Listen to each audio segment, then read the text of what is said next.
Olá, boa tarde a todos. Eu sou o Antônio Balbino, sou consultor de varejo, né? Para quem não me conhece ainda, eu tenho já um canal no YouTube, né, que é o Café com Prevenção, um podcast também voltado para a área de prevenção de perdas, já há alguns anos, assim como o site, que eu acho que deve ser a fonte mais conhecida, né, para dizer a verdade, que aí há mais ou menos 7 anos, 8 anos, eu já venho distribuindo conteúdo gratuito, né, para todo mundo.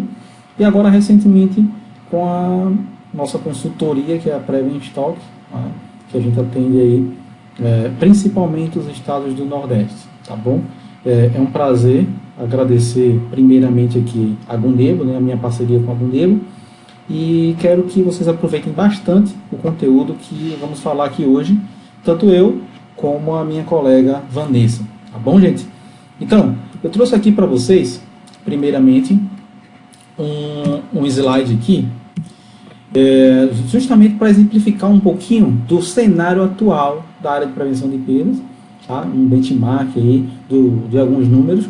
Então você tem aqui o índice de perdas, que hoje no varejo a média geral, tá, gente, é de 1,38%, o que aí no caso dá um valor em perda de 21,46 bilhões de reais. Isso aí foi a última pesquisa apresentada pela ABRAP, Associação Brasileira de Prevenção de Perdas, a qual eu sou coordenador aqui regional, tá? Aqui para Pernambuco, né, Recife, e também sou conselheiro da associação, tá bom? Então eu trouxe alguns segmentos que estão acima desse índice. Quais são esses segmentos? Esportes, que está com 1,8%, né, 1,80%. Perfumaria, 1,92%, e claro, supermercados, que está aí com índice de 2,05%. O índice para supermercados da Abras, né, é de 2,07%, então tá muito parecido os números apresentados tanto pela Abrap como também pela Abras, né? O da Abras aí abrange apenas o segmento supermercadista, tá? Inclusive eu aconselho vocês a visitarem o site da Abrap, abrap.com.br, para que vocês possam ter um resumo dessa pesquisa de uma forma melhor, tá? Então é gratuito, aproveita e já se associa, tá bom? Então, continuando aqui, eu quero falar o seguinte: o cenário que a gente tem das empresas que têm uma área de prevenção de perdas madura, né, que tem uma maturação maior, né, maturidade maior, na verdade, o cenário é esse, entendeu? Só que há alguns anos atrás teve uma pesquisa realizada pelo IBEVA, Prova e Nielsen, que mostram que pequenas empresas, pequenos varejistas, e eu sempre coloco dentro desses pequenos varejistas também médios varejistas que não fazem o controle, que não tem uma área estruturada de prevenção de perdas, o índice pode ser muito maior. Então é importante eu levantar essa questão aqui pelo seguinte ponto, pessoal, que muitas vezes você faz o comparativo com índices nacionais e sem ter ainda uma fonte real, sem saber realmente quanto você está perdendo. Então, muitas vezes, o que acontece? Eu não vou implantar uma área de prevenção de perdas na minha empresa, porque o índice de perdas é de 1,38%. Então, para que eu vou me preocupar com 1,38% do meu faturamento?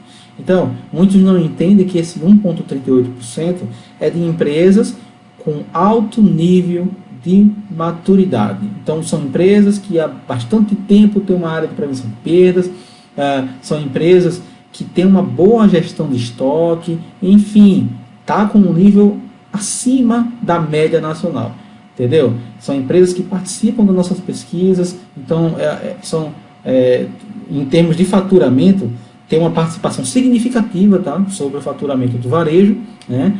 Porém, em números de empresas, ela representa uma parcela pequena, porque está muito pulverizado, tá, ok? Então, é interessante que você entenda que o fato do índice de perdas apontado pelas pesquisas está em torno de 2%, né, para supermercados está acima de 2%, por exemplo, não quer dizer que não vale a pena investir na área, implantar uma área de prevenção de perdas, porque o índice é pequeno. Porque o seu índice, como essa pesquisa aí da Nielsen mostra, é que empresas de pequeno porte pode ter uma perda 3 a 4 vezes maior do que os índices nacionais. Ou seja, um segmento de supermercado, você pode ter uma perda de 6,7%. Tá? Na prática, já peguei empresas com 4,7%. Entendeu, gente? Então, eu peguei a empresa, tá? A última empresa onde eu trabalhei, a gente saiu de um número de 4,7%, tá? E em 4 anos, já com 2 anos e alguma coisa, a gente conseguiu baixar aí e ficar abaixo de 1,9%. Menos de 2 anos aí, mais ou menos isso aí. E com pouco mais de 2 anos, a gente conseguiu cair para 1,64%. Tá? Um índice que a gente conseguiu manter e ficar sempre um pouquinho abaixo do 1,7%. Tá? Isso foi o meu último case. Então, é interessante que você entenda que para chegar nesse nível, exige bastante trabalho, tá? E não é um quadro que você consegue reverter da noite para o dia. E, principalmente, tire essa ideia da cabeça de que o número de perdas do varejo, né, nacional é pequeno, eu não vou investir nessa área, tá? Com muito cuidado, porque a tua perda pode ser muito maior. Então, primeiro, no teu inventário, realmente levanta qual é o teu número de perda, tá bom? Outro ponto importante é o seguinte, é que as perdas não identificadas ainda representam 64% das perdas totais. Então, 64% das perdas são não identificadas. Tá? Esse é um ponto muito relevante, e mais relevante ainda é saber que 71% de todas as causas de perdas são por falhas internas. Ou seja, a quebra operacional, né, é uma causa de perda que é por conta de uma falha interna, tá? Porque a avaria, um produto vencido, enfim, é uma falha interna. O furto interno também é uma falha interna. Os erros administrativos, erros de processo na operação, tudo isso é falha interna. Tá? Então, para a gente ter uma noção um pouco maior, eu estou querendo dizer para vocês aqui que apenas 29%, tá? São de falhas externas, e que muitas vezes a gente acaba pensando que a prevenção de perdas é voltada principalmente a isso. Tá? Muitas vezes acho que perda é só furto. E na realidade, os processos geram muito mais perdas. Aliás, a falta de processos geram muito mais perdas. Tá bom? Então, fiquem muito atentos com relação a esse ponto, porque é um ponto assim, que necessita da tua atenção e que você entenda essa mensagem. 64% das perdas ainda não são identificadas, tá? E que 71% de todas as perdas são causadas por falhas internas. Então pode estar simplesmente escorregando das tuas mãos, tá? Então aqui eu trouxe os principais erros para aí a gestão de estoque. Porque eu sempre falo que a base da área de prevenção de perdas tem que ser a gestão de estoque.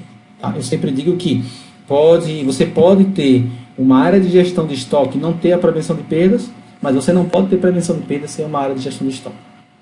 A minha premissa é essa aí, tá? Então, ter um bom envolvimento com a área de compras, né, para que você possa comprar melhor, né, realmente o que necessita, ter o giro e ter um bom apontamento do teu sistema, né, que é o ressuprimento automático. O estoque de segurança realmente tem que estar muito bem alinhado dentro do teu software.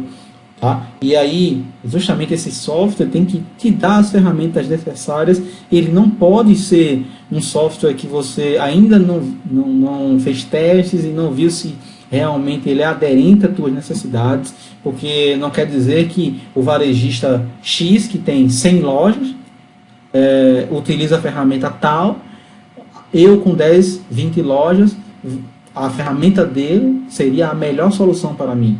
Tá? Você tem que fazer o custo-benefício. Se ele consegue entregar tudo que você precisa pelo preço que você pode pagar. Ok? Então, tem que fazer realmente essa linha. A entrada de mercadorias é o ponto fundamental, acho que é a base de toda a gestão de estoque. E aí, ter a padronização no processo de entrada de notas fiscais é necessário, e eu acho que isso aí é uma coisa que a gente vem falando há muito tempo. Tá? Então isso tem que ser cada vez mais automatizado, para que você não tenha problemas com demora na entrada de mercadorias. A atualização de saldo, a gente tem problemas de ajustes de estoque. O pessoal faz contagem e às vezes não ajusta o estoque, não é? Faz contagem física, anota no papel e não ajusta no estoque, e às vezes faz o ajuste só olhando superficialmente o estoque. Aqui tem 100 caixas. Então, isso acontece, tá? A falta de inventário é outro problema que, assim, joga tudo fora, todo o trabalho que você, às vezes, tem é jogado fora por conta da falta do inventário. Porque você vai atirar no escuro. Você não tem realmente a situação real da tua empresa. Você não sabe quanto você está perdendo. Então, sem inventário, você não consegue identificar realmente quanto você tem de perda. Ok? É simples assim. A questão do custo de estocagem, que às vezes a gente não se atenta muito a esse processo, e um dos principais que seria a integração. Hoje, a gestão de estoque, ela tem que se envolver em todas as áreas, tá? Seja ela a área de prevenção de perdas, tá? Ou seja ela a área de frente de caixas, de operação, tá? Ok, gente? Então, tem que existir o envolvimento de todas as áreas. Aí, como eu falei um pouquinho de inventário, eu resolvi trazer para vocês aqui um quadro só para tirar uma dúvida que muita gente acaba confundindo os tipos de inventário, tá? E isso é um problema, pelo seguinte, muita gente acha que faz inventário rotativo. Só dando um exemplo aqui. Então, nesse quadro aqui, eu trouxe os 5 tipos de inventário, tá? O inventário geral, que é o que todo mundo está acostumado a fazer. O inventário geral é aquele que é realizado, que conta todos os itens no mesmo dia, às vezes com loja aberta ou com loja fechada, mas, assim, começa e finaliza o inventário naquele dia, tá? Aí a gente tem também os inventários parciais. Que são inventários parciais? É justamente aqueles inventários que a gente faz em partes específicas, tá? Um exemplo, eu fiz um inventário geral. O que é que acontece? Muita gente identifica que tem problemas, sei lá, no setor de perfumaria. Então, o que é que acontece? Vou fazer o seguinte, vou fazer contagens mensais ou quinzenais no setor de perfumaria, que foi o que teve mais problema. Então, esse seria o inventário parcial. É um inventário que eu estou realizando ele sob demanda, ok? Então, esses são inventários parciais que você pode fazer, digamos, um cronograma, enfim, de acordo com a tua necessidade. Inventários parciais. Esse não é inventário rotativo. Então, você falar que eu faço inventário rotativo de perecíveis. Bem, você faz inventário parcial de perecíveis, ok? Inventário cíclico, o ajuste de estoque, a gente costuma chamar de ajuste de estoque, é simplesmente a contagem que você faz no seu dia a dia e vai lá e ajusta o estoque, que eu acho que é o que mais acontece no varejo e é o que mais gera problemas, tá? Principalmente na hora de levantar o dado de perda. Na hora que você vai levantar o número da tua perda, você não consegue levantar todos os ajustes que você fez, ou seja, todos os inventários cíclicos que você fez durante a operação para somar junto com o inventário geral. O que é isso, Balbin? Veja só. Para você levantar um número de perda, você precisa de 3 informações. Gente. Quais são as 3 informações que eu sempre falo? Inventário geral, o número do inventário geral, que seria isso, as perdas não identificadas, tá bom? O número de ajuste de estoque. Digamos que o teu inventário foi feito o ano passado. Então, do ano passado até esse ano, em um ano de operação, quantos ajustes foram feitos? Então, você tem que somar todos esses ajustes, tá? Levantar todas as informações para ter um valor e, assim, somar com esse valor do inventário geral, tá? E a última formação seriam as quebras operacionais, o que você lançou diariamente. Então, a soma desses três números é que vai dar o número de perda. Então, o fato de você esquecer os outros 2 números e achar que o número do teu inventário vai dar o teu índice de perda, você está errado, tá? Você vai ficar com um fluxo de caixa apertado, você vai ficar com problema na operação, você não vai conseguir expandir o seu negócio simplesmente porque você não está realmente vendo o quanto a tua empresa está gerando de resultado ou o quanto ela está tendo de perda, tá? Para simplificar. E o inventário rotativo é o quê, Bob? Inventário rotativo é você pegar todo o teu mercadológico da empresa e dividir por áreas. E essas áreas vão ser contadas, seja diariamente, seja semanalmente, não importa. O que importa é o seguinte, que você feche o ciclo de todo o mercadológico em um determinado período. Então, eu posso fazer um inventário rotativo em 3 meses, posso fazer um inventário rotativo em 6 meses, e posso fazer um inventário rotativo em um ano, que não é o conselho, tá? Então, o ideal é 3 ou 4 meses, mas, enfim, faz o inventário rotativo em cada área, em cada setor. Tá? E aí você vai fechando cada setor e depois de 3 meses você consegue fechar o resultado, tá bom? E o inventário anual, que é a obrigação, tá? É praticamente a mesma coisa do inventário geral, só que o inventário geral você pode fazer trimestral, quadrimestral, tá? Não necessariamente em anual. O inventário geral você pode fazer quando você quiser. O anual é aquele que você entrega lá em maio, abril, enfim, é a tua obrigação fiscal que você tem que entregar, tá? E aqui o último quadro que eu trouxe aqui para vocês é justamente para falar sobre a questão das perdas não identificadas, tá bom? É justamente a importância da análise dos números dos inventários. Eu sempre falo o seguinte, o brasileiro, ele costuma não ser estratégico. O brasileiro, ele não costuma analisar informações. Ele é muito de operação. O negócio dele é, eu vou abrir uma empresa, tá? A primeira coisa que eu tenho que me preocupar é em conseguir o dinheiro para abrir a empresa.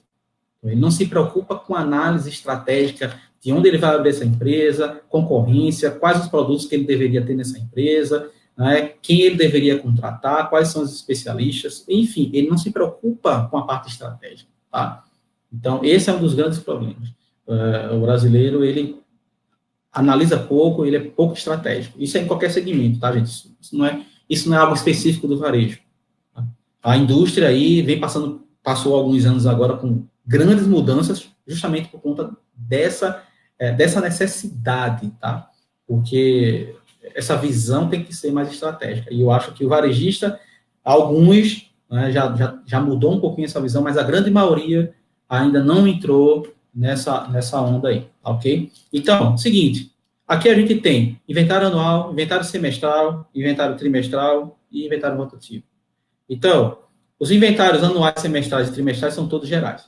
E por que eu trouxe esse quadro aqui para vocês? Porque é o seguinte, você pode ver aqui que esse gráfico mostra o número de divergências. Então, quanto mais tempo você passar, mais informações você terá que analisar. Eu não estou necessariamente dizendo aqui que o inventário anual vai ter menos divergências do que o inventário semestral, ok, gente? Eu estou querendo falar para vocês que o inventário anual vai gerar uma demanda muito maior de análise do que o inventário semestral. E o semestral vai gerar uma demanda muito maior também do que o inventário trimestral. Porque a partir do momento que você reduz os ciclos, você reduz a quantidade de análises a serem feitas, tá? Você reduz a quantidade de críticas a serem realizadas. Você vai reduzir a quantidade de exceções, tá bom? Então, esse é um dos pontos principais. Então, se você pega um inventário anual, é atestado de óbito.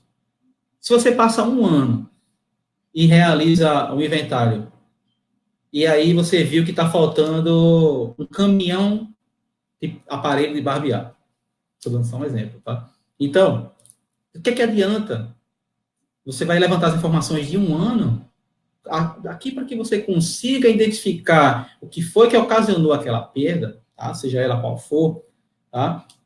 Você vai ter perdido um tempo grande que você poderia perder fazendo a análise das causas das divergências, preparar plano de ação e executar essas ações. Vocês concordam comigo? Então, tem que ser rápido. Então, se você vai pensar, passar 2 meses analisando as informações do inventário anual, não adianta, gente, porque nesses 2 meses vai acontecer o mesmo problema. Semestral, depois entra o trimestral. Trimestral já é uma realidade um pouco melhor. Tudo isso você não vai conseguir resposta identificada de forma rápida, tá? Então, essa é a grande vantagem do modelo rotativo, tá, ok? Então, só para que vocês entendam de forma melhor, o rotativo, você consegue ter uma quantidade menor de análises, porque você vai dividir o setor. E o que é mais importante de tudo isso é que as informações que você consegue tirar dessas perdas não identificadas, você consegue identificar, um exemplo, inversão de códigos, quando você faz o inventário rotativo trimestral, você começa a identificar um erro na operação do checkout, enfim. E esse aí é um ponto que eu já quero deixar para a minha colega Vanessa, para que ela possa dar prosseguimento aqui ao nosso webinar, ok? Obrigada, Balbino. Muito obrigada mais uma vez pela sua participação. Eu vou chamar agora a Vanessa. Vanessa, fica à vontade para se apresentar e iniciar a sua apresentação quando você puder aí. E lembrando, pessoal, quem tiver pergunta, as perguntas foram enviadas para o Balbino, já estão anotadas aqui, e no final ele e a Vanessa vão responder para vocês. Olá, pessoal, boa tarde. É sempre um prazer aí falar de prevenção de perdas. Eu tenho aí mais de 15 anos de experiência no varejo, em áreas financeiras, de auditoria, prevenção de perdas e segurança patrimonial. Queria falar que é uma oportunidade, né? Temos uma sala cheia aí de profissionais de auditoria e prevenção de perdas. Vamos aproveitar aí, a gente tem um tempo aí de bate-papo, de perguntas, e o mais importante de tudo é de troca de experiências, porque eu sempre digo, né? O pessoal de prevenção de perdas juntos somos mais fortes, né? Essa que é a realidade. O benchmark ele faz muita diferença, né? O que se aplica numa rede e que dá certo um processo, um tipo de treinamento, uma implantação de uma tecnologia, ela provavelmente vai dar certo em outras redes também. Então, por isso que essa troca de experiência ela é fundamental para nós, né, profissionais de prevenção de perdas. Eu atualmente sou gerente de produtos aqui na Gunebo. O foco do meu trabalho é o produto Gate Cash, Gate Transfer. São produtos específicos para auditoria e prevenção de perdas nas áreas de frente de caixa e recebimento. Pegando aí, nós tivemos aí uma grande aula aí de estoque do Balbino, parabéns Balbino, tenho certeza que tudo que foi apresentado aí é muito aderente, né, a todos os varejistas aí que estão assistindo, e eu vou me aprofundar um pouquinho mais aí na questão da perda não identificada. Tá? Como o Balbino falou, pelas pesquisas, né, pela pesquisa da BRAP, mais de 60% das perdas, elas, por pesquisa, não estão sendo identificadas. Isso realmente é muito preocupante e a gente vai se aprofundar um pouquinho nisso, mais voltado, mais direcionado hoje para a frente de caixa. Só um minutinho que eu vou compartilhar a apresentação.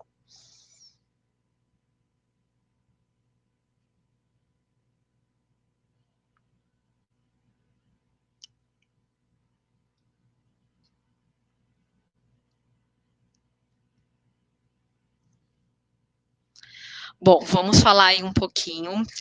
Quando a gente está falando de perda não identificada, nós temos aí alguns estudos de mercado, né? Temos alguns os setores das lojas do varejo que podem estar causando esse montante de perda. Entrando um pouquinho aí na frente de caixa, eu vou falar um pouco da experiência que eu tive com uma implantação do sistema do Gate Cash e como a tecnologia ela pode ajudar a reduzir as perdas e, além de reduzir as perdas, melhorar os processos e o atendimento nos checkouts. Vamos lá. Então, assim, antes da gente iniciar o projeto, quando a gente está falando de perda não identificada, eu gostaria de deixar um recado aí para todos. O que não se conhece, não se pode controlar, não se pode gerenciar e, principalmente, não se pode tratar. Então, a experiência que eu tive, algumas das experiências com perdas não identificadas, eu trabalhei alguns anos na Coop, inclusive tem algumas pessoas participando aí do webinar da Coop. Nós tínhamos um percentual mais ou menos de 50% de perdas não identificadas, e aí para todas as redes, aí essa a gente pode estar falando que são contas aí de milhões. E aí era frequente o questionamento da diretoria, né, da presidência, o tanto que esse montante de perdas não identificadas eram pertinentes à frente de caixa. E muitas vezes nós, como varejistas, nós acabamos utilizando as estatísticas para justificar esse número. Então, muito se fala no mercado que a estimativa, por exemplo, de 30% da perda não identificada é originária da frente de caixa. Aí, levando para as redes de vocês, será que do montante da perda não identificada, esses 30% são aderentes? É real? Pode ser menos, mas pode ser o dobro, né? Nós temos experiências de identificar situações de dobro dessa estimativa quando você começa a identificar realmente onde estão saindo essas perdas. Quando a gente fala qual que é o percentual ideal, né, um bom processo de perda identificada e não identificada, qual que é uma boa prática?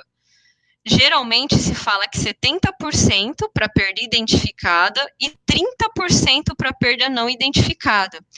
E há aí alguns consultores de mercado, enfim, que informam que uma boa prática é 20% de perda não identificada e 80% de perda identificada. E aí, voltando lá para a pesquisa que o Balbino apresentou, nós estamos falando de mais de 60% de perda não identificada. Novamente reforçando, o que não se conhece não se trata. Então, aí, trazendo para a realidade dos senhores, como que a gente pode identificar as principais causas das perdas da frente de caixa? E, além disso, eu identifiquei essas perdas na frente de caixa. Como que nós podemos tratá-las? E outro ponto, quais são os produtos que são os vilões dessas perdas não identificadas? Como o Balbino falou muito bem profundamente, a questão dos inventários. Né? Nos inventários são apuradas as perdas não identificadas, mas desses produtos que saem nos resultados dessas perdas, quais são os produtos vilões? Né? Quais são os produtos que geralmente se perdem na frente de caixa? Indo para esses questionamentos, nos trouxe uma reflexão de como que nós poderíamos identificar essas perdas, né, e como que a gente poderia tratá-las. Então, nós fomos para o mercado, justamente para quê? Porque a gente queria realmente ter um projeto de prevenção de perdas voltado para frente de caixa, em que nós conseguíssemos tratar os 3 pilares: processos, tecnologia e pessoas. Dentro desses 3 grandes pilares, nós nos aprofundamos em cada um deles, e isso, senhores, é necessário para todas as organizações. Não adianta a gente ter o melhor processo formatado se nós não temos pessoas treinadas, se nós não temos uma tecnologia que vai nos amparar em determinadas situações. Então, realmente, é fundamental juntar esses 3 pontos. Então, entrando num projeto de prevenção de perdas focado na frente de caixa, vamos falar primeiramente de pessoas. Pessoas é o principal patrimônio de qualquer empresa. Tá? Não estou falando de um balanço patrimonial, né, que a grande conta aí para os varejistas é o estoque. E realmente, como o Balbino falou, se eu pudesse dar um recado para os diretores, eu falaria, né? Cuidem de pessoas e cuidem dos estoques e cuidem de processos. Então, vamos lá. Quando a gente fala de pessoas, a gente está falando de comportamento, a gente está falando de como que esse colaborador, ele entra nas organizações e se há um treinamento direcionado. Por exemplo, trazendo isso para a realidade de vocês, vocês saberiam informar qual que é o perfil comportamental dos colaboradores de frente de caixa que vocês têm nas lojas de vocês? Como que é a atenção desses colaboradores no dia a dia? Eles estão motivados? Em relação à questão de mitos corporativos, o que são esses mitos corporativos? Quando a diretoria ela se depara com um montante de milhões de perdas não identificadas, muitas vezes se pensam, nossa, eu estou sendo o quê? Roubado. Será que realmente esse é o meu problema? Ou se eu não tenho um problema, por exemplo, da questão da atenção, do foco e da produtividade desses colaboradores na minha área de venda? Esses colaboradores que entraram, né, esses operadores de caixa, eles possuem cultura de prevenção de perdas, eles sabem quais são os produtos de alto risco, eles sabem, são treinados, por exemplo, são avisados que uma pack de cerveja que eram de 12 unidades até um tempo atrás passou a ser 15 unidades, passou a ser 18 unidades, e os medos que esse colaborador de frente de caixa que ele tem, porque muitas vezes existem reclamações de atendimento, né, que acaba que o operador é punido, mas pode acontecer do operador ter feito o processo correto, mas o cliente acabou reclamando. E sempre quem tem razão é o cliente. E aí, trazendo para essa realidade, na hora que esse colaborador ele está entrando na minha empresa, eu faço um treinamento específico. Como que é efetuada essa integração desse colaborador? Ele é treinado? Existem treinamentos direcionados em relação às PECs, em relação aos produtos de alto risco, em relação que esse colaborador ele foi avisado que ele tem que levantar para verificar o carrinho. Esse colaborador, ele foi treinado que, além do bip do scanner, ele também tem que olhar a tela do monitor para ver se os produtos estão sendo registrados. Então, essas são reflexões direcionadas a pessoas. Quando a gente entra na etapa de processos, primeiro ponto, existem processos formatados, os famosos POPs, né, os procedimentos operacionais padrão. Existe um sistema de gestão na empresa dos senhores com esses procedimentos, com esses documentos formalizados. Existe rotina de treinamento para essa equipe de frente de caixa, e não só operadores, liderança também, voltados para a frente de caixa. Se esse colaborador ele tiver alguma dúvida em relação ao processo, ele tem aonde treinar. Então, primeiro ponto, se as redes dos senhores não tiverem esses documentos, esses procedimentos, é de extrema importância que esses processos eles sejam formatados e que exista uma rotina de treinamento. E para aqueles que têm um processo formatado, documentos formalizados, como que é a aplicação? E principalmente, esse documento, esse procedimento, ele é aderente? Ele é aderente? O que está escrito? Porque não adianta, às vezes, o varejista ter um procedimento muito bem escrito, mas será que ele é aderente? A gente tem um processo que a gente chama de operação à vista, gestão à vista, figuras, lúdico. Será que esse procedimento, esse documento, ele está fácil o entendimento? Então, são pontos que são essenciais para quê? Para tornar uma rotina de treinamento e desde que esses documentos eles sejam aderentes. E principalmente, tem que ser aderente aos operadores de caixa, mas tem que partir da liderança de frente de caixa. Por quê? Quando a gente fala, nós falamos já de treinamento e nós estamos falando de processos. Geralmente, os senhores podem estar falando, mas como que eu vou treinar, né, minha equipe de frente de caixa? Geralmente é a maior mão de obra das lojas, né? Quanto que isso custaria? A gente também tem um problema de limitação de recursos. Mas geralmente na liderança, esse turnover ele é bem menor. Os estudos mostram que, claro que na frente de caixa você pode ter 40% talvez de turnover, mas que na liderança muitas vezes não é nem metade disso. Essa liderança de frente de caixa, os fiscais de caixa, os auxiliares de caixa, eles são presentes em relação à orientação da equipe de frente de caixa em relação à prevenção de perdas, em relação ao cuidado com o patrimônio.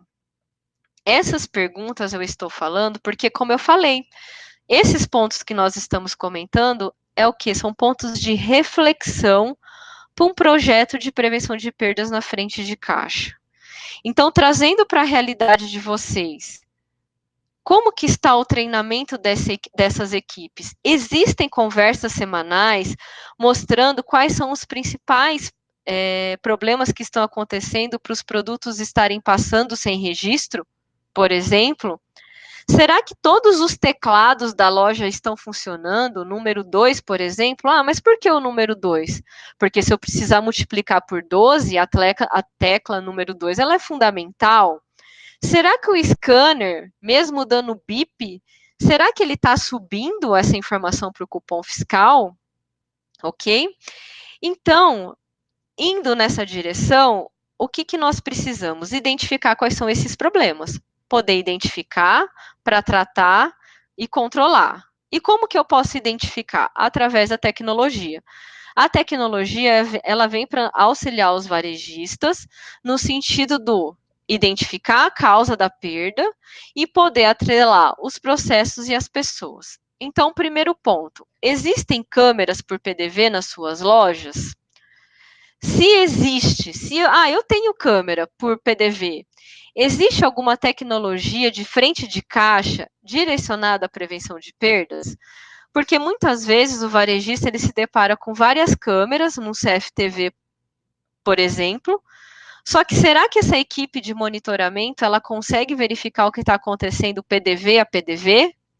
Lembra, mais de 60% a gente está falando aí de perdas não identificadas, estão falando de milhões. Quanto que o CFTV consegue identificar essas causas de perdas? Então, essas são perguntas que são necessárias para quê? Para fomentar um projeto de prevenção de perdas.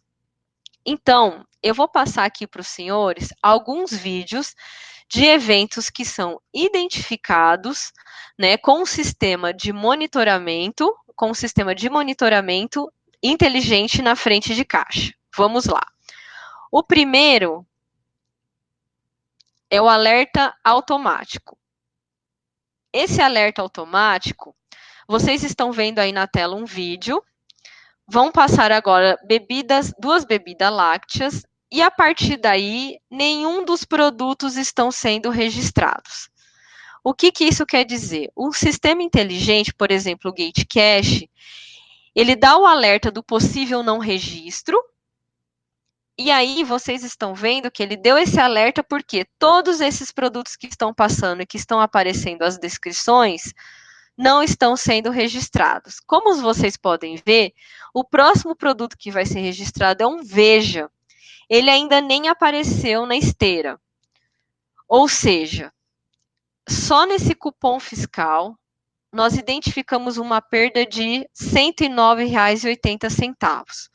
Como vocês podem ver, esse sistema ele proporciona o que? Visualizar o cupom fiscal do lado direito, com o valor, o nome do cliente, se caso for identificado, dados do operador e todos os produtos que estão passando pelo cupom fiscal. Nesse caso, foi identificado pelo monitoramento da Gunebo, né, uma área de serviços, que esses produtos não foram registrados.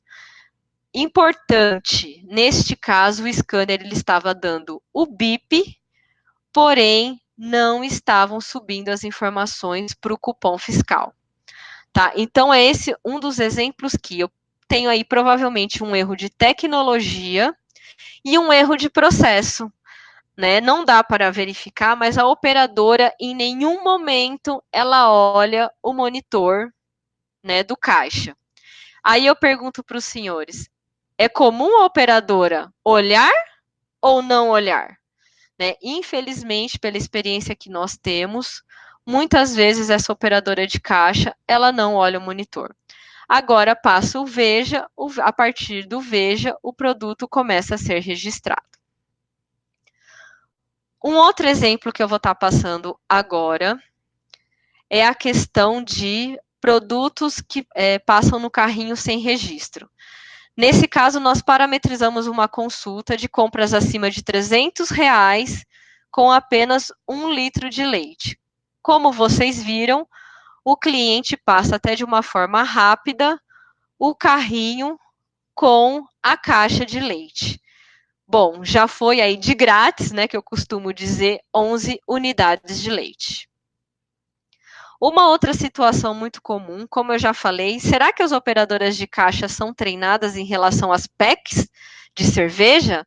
Pessoal, estamos chegando no Natal, grandes volumes de compra. Neste caso, passou packs de Heineken, a operadora de caixa registrou 12 unidades, mas como vocês verificaram na imagem, são 24 unidades de Heineken, ou seja, R$ 47,88 de perda.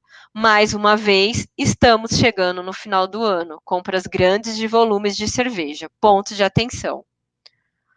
Uma outra situação que infelizmente acontece são os conluios. No caso que eu vou passar para os senhores, é uma líder, tá? Essa pessoa que está se movimentando é uma líder de caixa, tá? Neste caso, o cancelamento ele ainda nessa loja é feito por crachá. Tem alguns lugares que é por chave também, enfim. A operadora de caixa começa a passar, registrar a compra da líder de caixa, tá? Vocês podem acompanhar esse registro ao lado direito no cupom fiscal. A operadora de caixa registra um polvilho, a líder olha o crachá, cancela o próprio produto, tá? Que está passando. E observem agora como que a operadora de caixa passa essa bebida láctea. Não é registrada essa bebida láctea, foi comprovado conluio, tá? Ah, Vanessa, mas como que vocês conseguiram pegar essa situação? Através de uma consulta dentro do Gate Cash para trazer todos os cupons que tivessem itens cancelados. E essa situação é uma situação que, infelizmente, nós nos deparamos, que é uma situação de desvio de dinheiro. No caso, os operadores de caixa de uma rede de conveniência utiliza a opção de consulta, tá? Quando o pagamento do cliente é por dinheiro.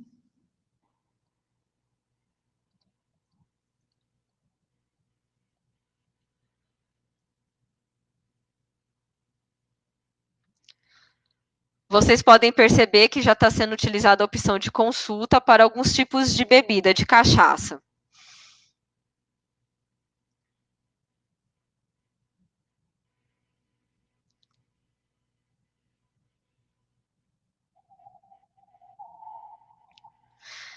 Nesse momento, eles vão até dentro da conveniência para pegar esse kit. Essa operadora, vocês vão ver o método que se utilizava para o desvio. 2 anos de empresa, ela confessou que desviava de 50 a 100 reais por dia.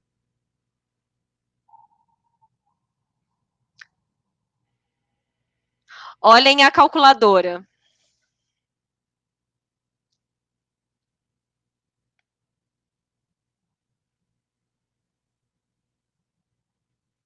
Ela vai passar o valor total.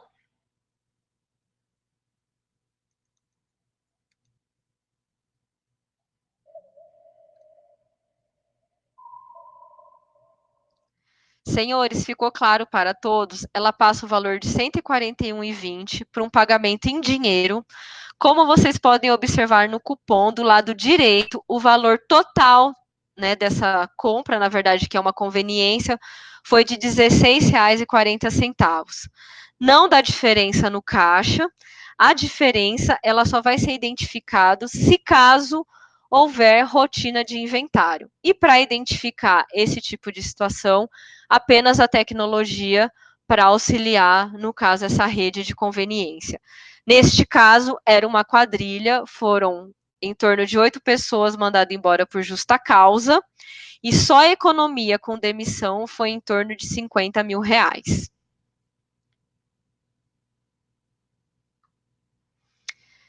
Este é um case, tá, que nós temos disponível nas mídias, tá, de redução de perdas na COP de 30% da perda não identificada, em produtos múltiplos, que são as PECs, leite, cerveja, tiveram lojas que tiveram redução de até 50%, ok? E a frente de caixa, ela não é uma preocupação exclusiva somente da prevenção de perdas.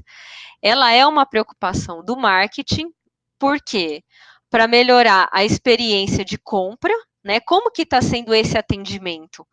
Por exemplo, eu sou de uma rede que eu tenho vale gás, recarga de celular. Será que esse produto está rentável? Quem que oferece geralmente é o operador de caixa, certo? Será que realmente esse operador de caixa está oferecendo, está ofertando? indo de encontro a questões de marketing, aumentar as vendas, né? Por exemplo, recarga de celular, vale gás, é um produto que não ocupa a prateleira. No caso de, por exemplo, em regiões que não se pode, não tem a questão das sacolinhas, né? Que tem leis, será que está sendo ofertado as sacolas retornáveis?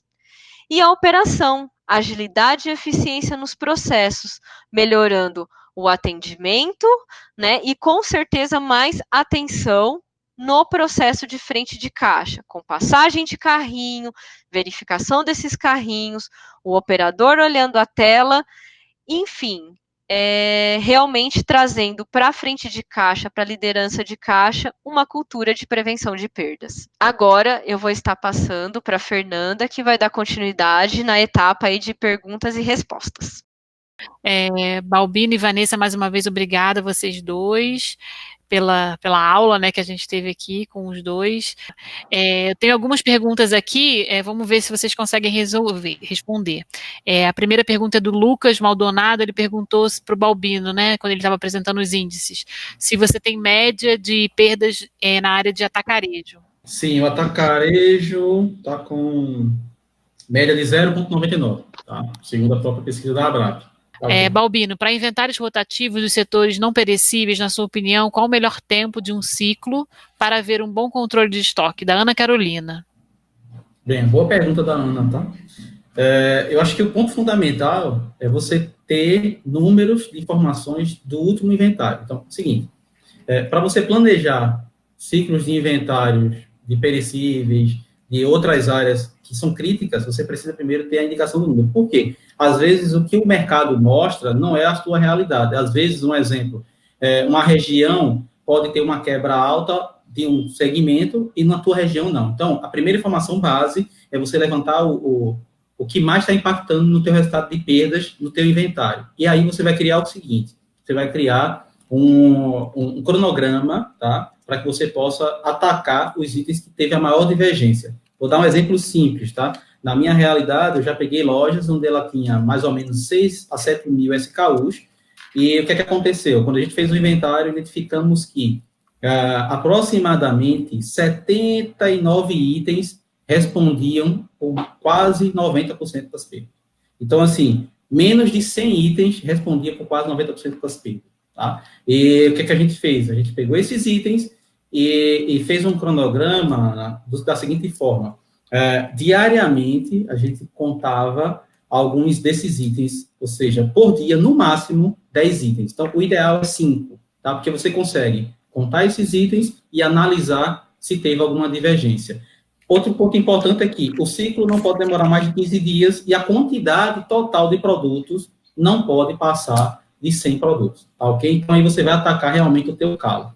Outros itens, dependendo da tua realidade, se for supermercados, eu sempre indico o seguinte, semanal para urtir e indico também, no máximo, mensal para os demais perecíveis. Pergunta da Regina, como posso reduzir os erros de inversão de códigos? Boa pergunta. Quem vai responder essa? Vai lá, Balbino.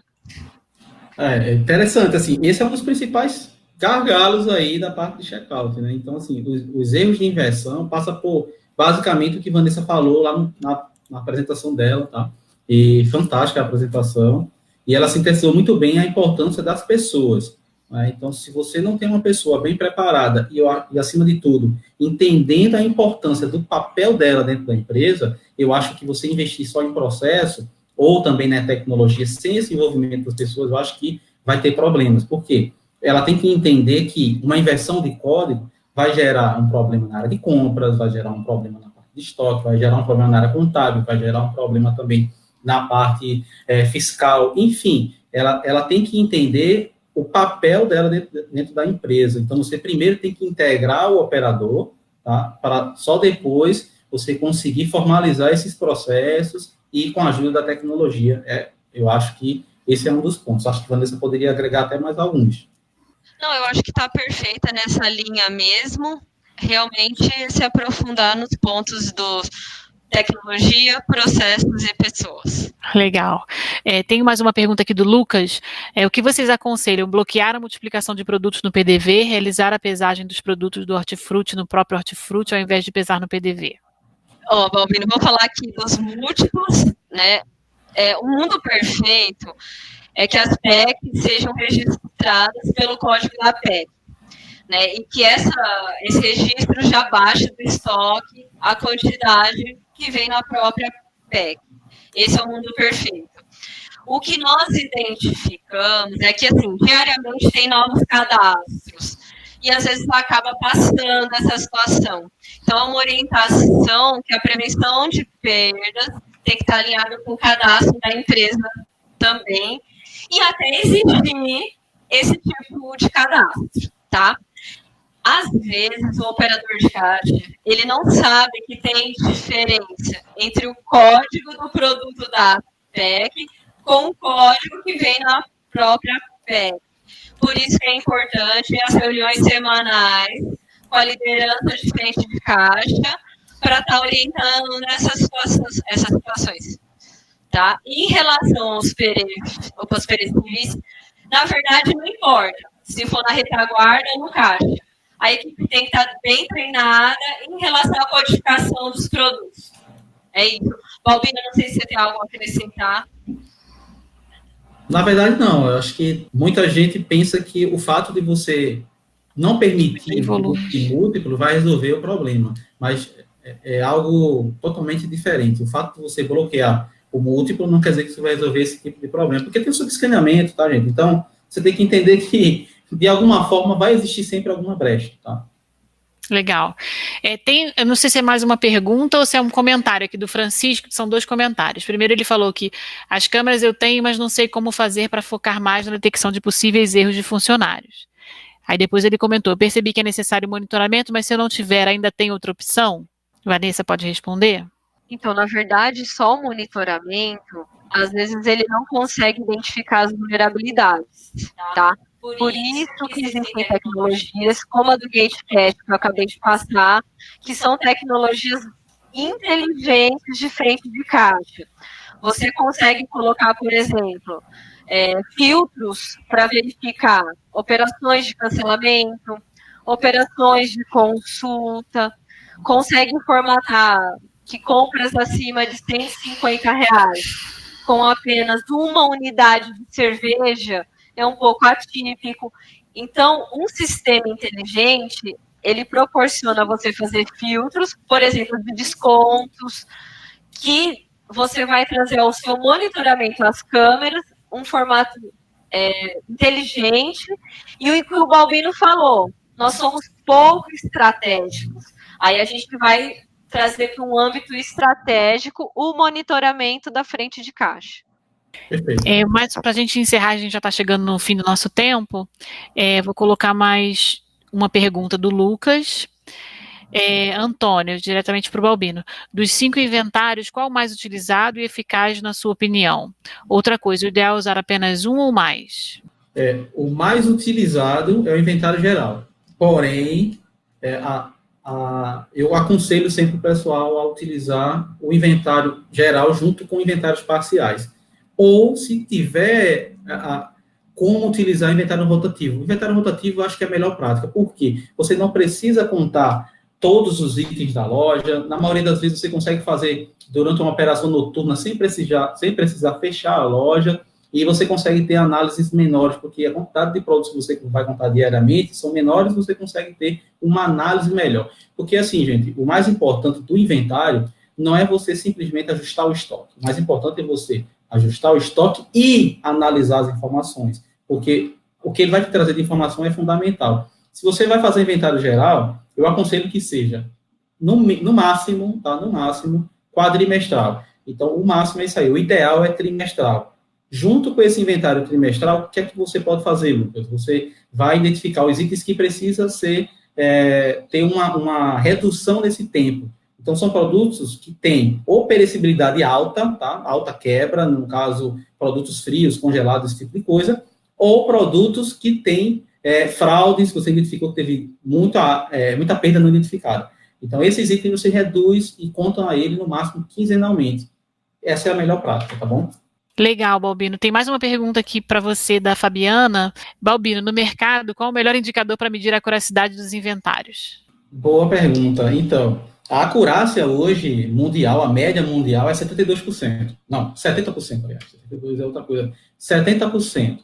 Inclusive, a acurácia apresentada, pesquisas recentes da Abrap, por exemplo, mostra que o nosso número está até melhor do que a média mundial, acima de 80%. É interessante porque se a gente tem um alto número de ruptura, vocês concordam comigo que se eu tenho uma alta ruptura, inclusive o Brasil é um dos países que tem a maior ruptura do varejo, então, se você tem uma alta ruptura, como você consegue ter uma alta acurácia? O ideal é, quanto maior for a ruptura, menor vai ser a acurácia, tá, gente? A balança é assim. Então, enfim, isso aí são dados relevantes, mas para você medir a acurácia do estoque, você precisa de duas informações que eu falei um pouquinho antes, que seria a informação de inventários rotativos cíclicos que você fez, tá? Ou seja, todas as contagens que você fez durante um período, e também o número do inventário geral, tá, gente? Por quê? Qual a importância disso? Quando você faz o inventário geral, você identifica o número da perda não identificada e aquilo ali é um resultado. Ou seja, é a acurácia de inventário. Então, existe a acurácia de inventário e existe a acurácia de estoque. A acurácia de estoque, ela tem que envolver todas as movimentações de estoque. Então, se você fez um inventário hoje e na tua realidade, a tua acurácia, um exemplo, deu 70%, você tem que levantar as informações de ajuste de estoque para aí sim ter a informação de estoque. E eu acredito que o ideal mesmo para um nível de acurácia no varejo hoje é você ter um número ao menos acima de 80%. Tá? Abaixo disso você vai ter problemas seríssimos aí com relação à ruptura. Certo. Agora, a última pergunta, que a gente já está encerrando o nosso tempo, é para Vanessa. Vanessa, com relação, é uma pergunta da Fabiana também.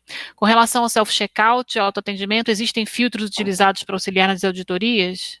Então, em relação ao self-checkout, até o momento, a nossa experiência, ela está somente em qual sentido?